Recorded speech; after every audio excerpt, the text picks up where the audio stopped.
नमस्कार नजर पकाइबा एक गुरुत्वपूर्ण खबर उपरे खबर होउची भैरपुर प्राथमिक विद्यालय रे स्वनामधन्य शिक्षयित्री श्रीमती झरणा स्वाईं अवसरकालीन विदाय संबर्धना उत्सव महासमारोह रे पालित हो जाइछि। दुखरे मियमाण छात्र छात्री को उद्बोधन देवा सहित एक स्वतंत्र कार्यक्रम आयोजन करा जाइतिला। एही कार्यक्रम रे मुख्य अतिथि भावे श्रीयुक्त शिवप्रसाद पंडा जोग दैथिबा बेले स्वतंत्र अतिथि भावे एडिशनल ब्लॉक एजुकेशन ऑफिसर श्रीयुक्त फिरोज अहमद खान जोग देथिले। आजिर समाज रे छात्र छात्री माने किबळी हेबा दरकार पारिवारिक स्थिति को लेकिन छात्र छात्री मानक परिचय प्रदान करबा दरकार ए विषय रे श्रीयुक्त बेगम आलोकपात करबा बेले शशिकांत स्वाईं शबनम आरा ज्योतिर्मय दास अंजन महापात्र ज्ञानरंजन साहू जेना डंबर गवारी प्रदीप कुमार साहू कार्यक्रम संयुक्त परिचालना विष्णु सार सीआरसीसी कार्यक्रम विद्यालय प्रधान शिक्षयित्री श्रीमती टुकुनी कुमारी बेहेरा सभापतित्व करिथिबा बेले मुख्य अतिथि एवं अन्य अतिथि माने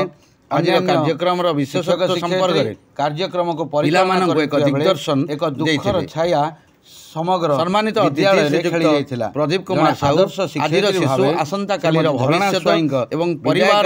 जे शिशु विद्या आगे विद्यालय रे शिक्षादान करबा गुरु क्रंदनर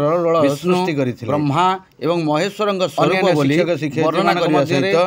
सम्मानित शिक्षक श्रीयुक्त रमाकांत कुमार पंडा सभा परिचालन करबा छात्री एवं शिक्षक शिक्षयित्री कर्तव्य संपर्क रे आलोकपात करिथिले। अन्य अतिथि माने आजिर समाज रे छात्र छात्री माने किबळी हेबा दरकार एवं गुरु किबळी हेबा दरकार से विषय रे आलोचना करिथिले। अज्ञान अंधकार रूपक समाज रु जे ज्ञानर आलोक प्रदान करुचंती से ही गुरु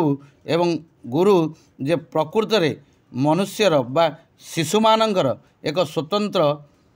परिचय सृष्टि करती बोली मुख्य अतिथि श्रीयुक्त पंडा मत व्यक्त करथिले। Cuttack Sukant Mahapatra report SM DD news.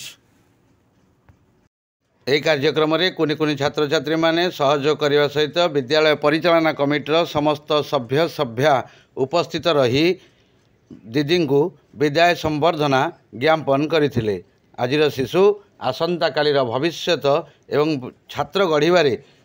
झरणा दीदी भूमिका संपर्क में विद्यालय प्रधान शिक्षयित्री श्रीमती बेहेरा मत प्रकाश करथिले।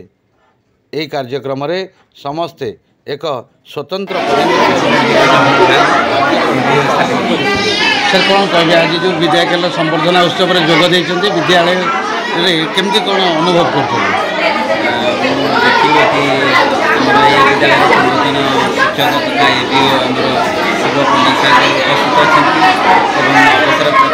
मैडम अच्छा मुख्य आकर्षण ज्ञान सभाटी अनुष्ठित होती झरणा मैडम सहित भगवान प्रार्थना करी अवसरकालीन जीवन शिक्षण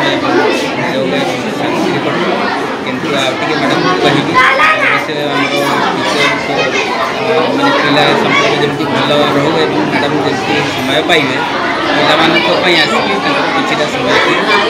सर गोटे गुरुत्वपूर्ण प्रश्न उपर जीवी जे विद्यालय आप देखिए सरकार नीति और नियम अनुसार विद्यालय चतुर्पार्श्व बाउंड्री होगा कथा जमी झील मान सुरक्षा दृष्टि हो कि पिला सुरक्षा दृष्टि ये विद्यालय परिसर में एवं जो भाई अवस्था अच्छी ना घर अच्छी ना